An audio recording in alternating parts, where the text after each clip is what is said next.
Welcome to Your Pinnacle Potential Podcast, where we have an authentic conversation with you as well as various professionals about how, why, and when to take the right steps forward to eventually reach our pinnacle health potential.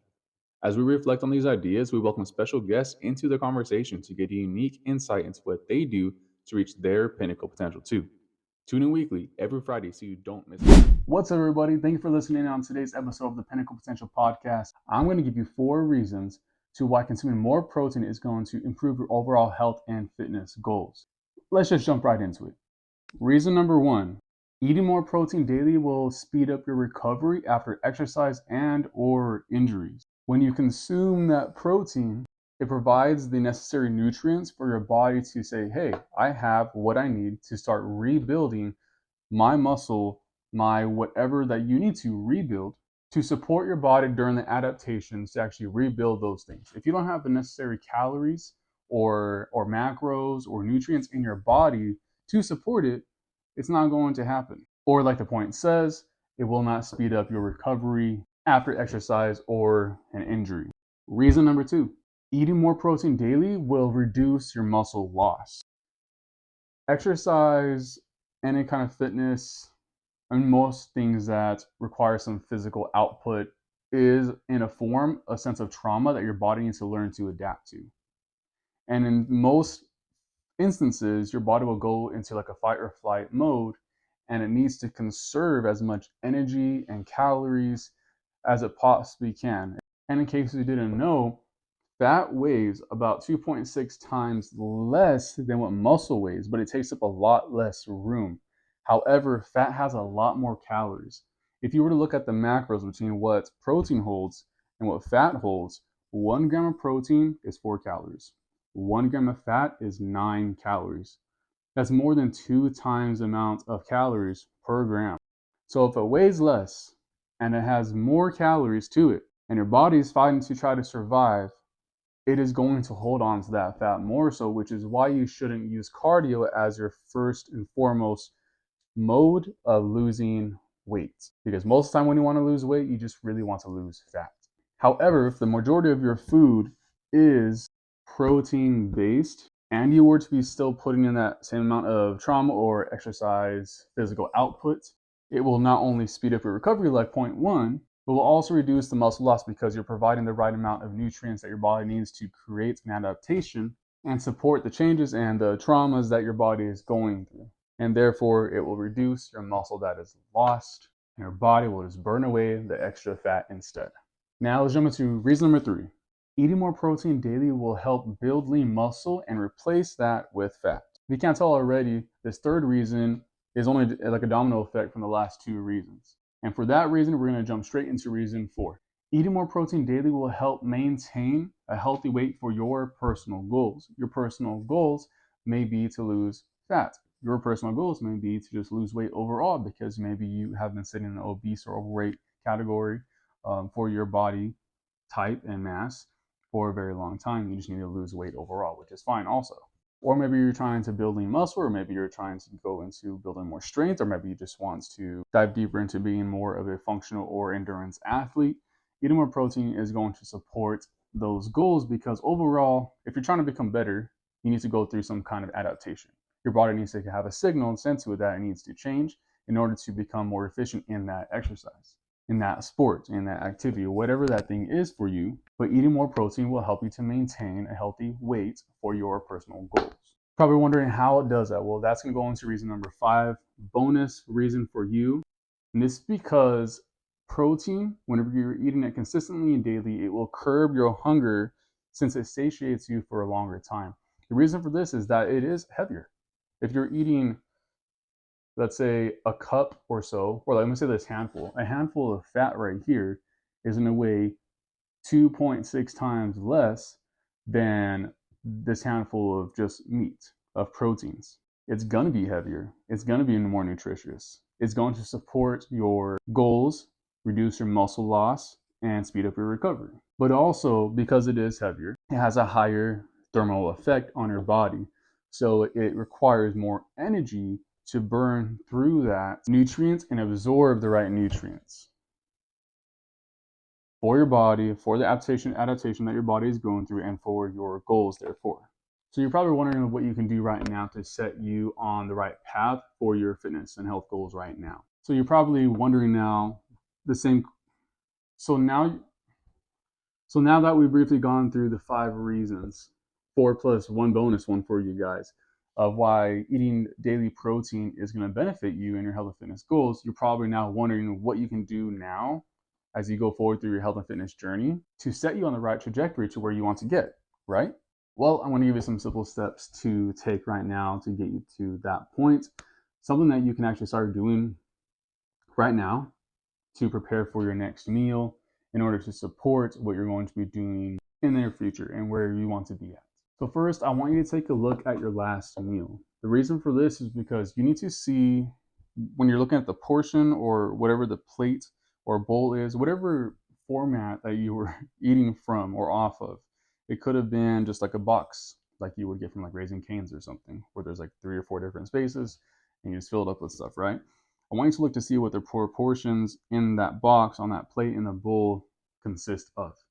If we're looking to see that maybe you have steak here, or as a circle here, maybe you have steak here, and maybe you have green beans here, and then you have like mashed potatoes here, but the mashed potatoes and green beans are taking up the majority of the space of the plate, and you only have like a small amount here.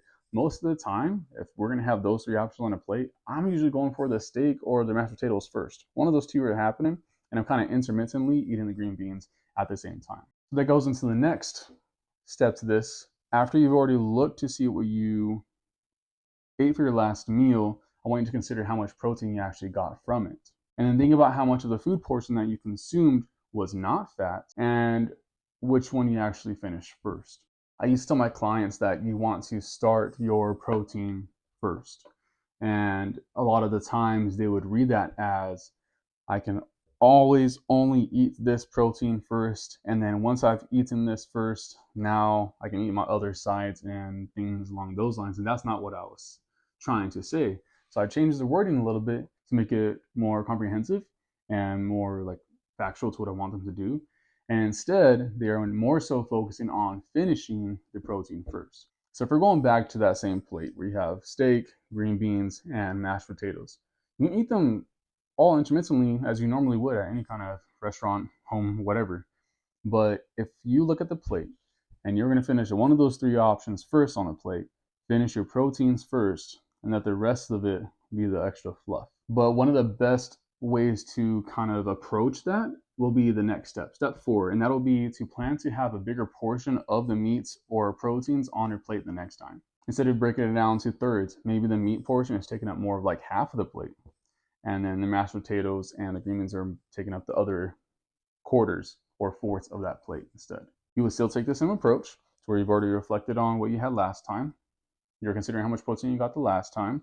Now you're making a bigger portion on that plate, on that, in that bowl, on that box platter, and your goal is still to try to finish that meat first. So I'm gonna take like a bite or 2 of that steak. Then I'll take a bite of the green beans. I'll take like 5 to 6 bites of the mashed potatoes, but I won't finish that first. I won't finish that yet. I'll go back to the steak, and I'm looking at the mashed potatoes like, I'm gonna have this, but if I take like another bite or 2, these mashed potatoes are about to be gone. I'll pause, take a step back. I might even rotate that plate to where the meat is closest to me, and I'm gonna start eating the meat. Maybe take another bite of the green beans because it's not even close to being done yet. But my goal is still to finish that meat first. It's going to satiate you longer. Your body needs it to speed up and support its recovery and adaptations, and it's going to help to reduce your muscle loss. Remember that. Once you finish that first, go and finish up the rest of your sides. It's a real simple and easy, practical step that you can take with just a switch of your mindset and approach to the food that you're eating to set you on a better trajectory to get you to where you want to be. So I'm going to show you a plate right here. Actually, I'm going to put it right here, right in front of my face. Bam. So again, I'm going to be eating these all intermittently as you normally would, but I'm going to focus on finishing the meat part first, and then I'll finish other sides from there. And this is always my approach, whether it's breakfast, lunch, snack, dinner, whatever else, other kind of things that I have. I still have my desserts. I still have my alcohol whenever I do. But my first and foremost goal is to finish the protein first, or to reach my protein goal for the day first. Personally, on my exercise days, so the days that I have my workouts, My daily caloric goal is 2,850 calories, give or take about 100, depending on how many steps I take for the rest of the day. On the days that I'm not working out, my daily caloric intake is more so 2,300, give or take another 100 or so. And even that is different from my work days, because on my work days, if I work out and I go to work at the sports physical therapy clinic, I'm doing a lot of movement. I'm doing a lot of modeling of exercise. I'm doing exercises with the patients that are there. And I will burn in a 10-hour shift another 400 to 500 calories. So I need to take all those things into consideration for myself, and me having more of an experience and advanced approach to these things. I know what that looks like. But the things that make it so much more simple for me, and even for you, is to finish that protein on your plate first. And your sides that you have, they're going to be in smaller portions than what you're normally getting. And then lastly, when you're looking at what your caloric goals for the day, I told you that on my days that I'm working and working out, I need about 2,850 calories. And that's important for me to hit that, but I'm still going to focus on hitting my protein goal for that day first. My current protein goal is between 165 to 180 grams of protein per day. That's more of an advanced approach, and it takes some time to get used to. It definitely helps if you do have a coach that knows what they're doing and can kind of keep you accountable on a daily basis and teach you how to see things, how to read things, anything along those lines to make it more simple for you. It does not have to be that complicated. Just follow those steps that I told you before. I haven't put them here on the screen. And I want you to follow these steps, even right now. The next chance you get before your next meal or before your next snack, consider these things first in order to make sure that you are setting yourself up on the right trajectory to hit your goals. You guys got this. I believe in you. Thank you for listening in. If you haven't already, please like or favorite this episode. Follow me and share with somebody else so that they can also have an opportunity to reach their pinnacle potential as well. And remember to tune in weekly so you don't miss a step. See you in the next one. When you scan this QR code, you'll be handed the opportunity to sign up as a new health coaching client, listen to my podcast, finally find clean and great supplements and fat burners, discover clean and really good beef products, a partnership I have for discounted home gym products, my YouTube channel, and various social media platforms. Your simple health journey can start so quick, but the choice is yours. So in the beginning, I would say just thinking about training programs, like when being in athletics in high school, everything was so stringent. It's like like you said, like working out 5 days a week, an hour, sometimes 2 hours even. Having had that kind of mentality, but the as time went on and we started working together, like the obstacles that I've had from, you know, where I missed a day of a workout because of my work schedule, um, and getting home late, or having lower back pain or having dental pain. Like life was happening, for sure. And just the way that we were able to be flexible with the program to move it to a different day, um, to not feel like just because you missed a day, you were going to lose the whole week. Um, and I think that's made a difference, not only um, fitness wise, but also mentally when it comes to family life. I don't feel I don't feel guilty, when it comes to if I have to move things around when it comes to something with my son, like my son's in the hospital, or we have to something urgent that comes up, or something happens where my wife to take care of her. It's it's honestly really beneficial because it has that room for life to happen.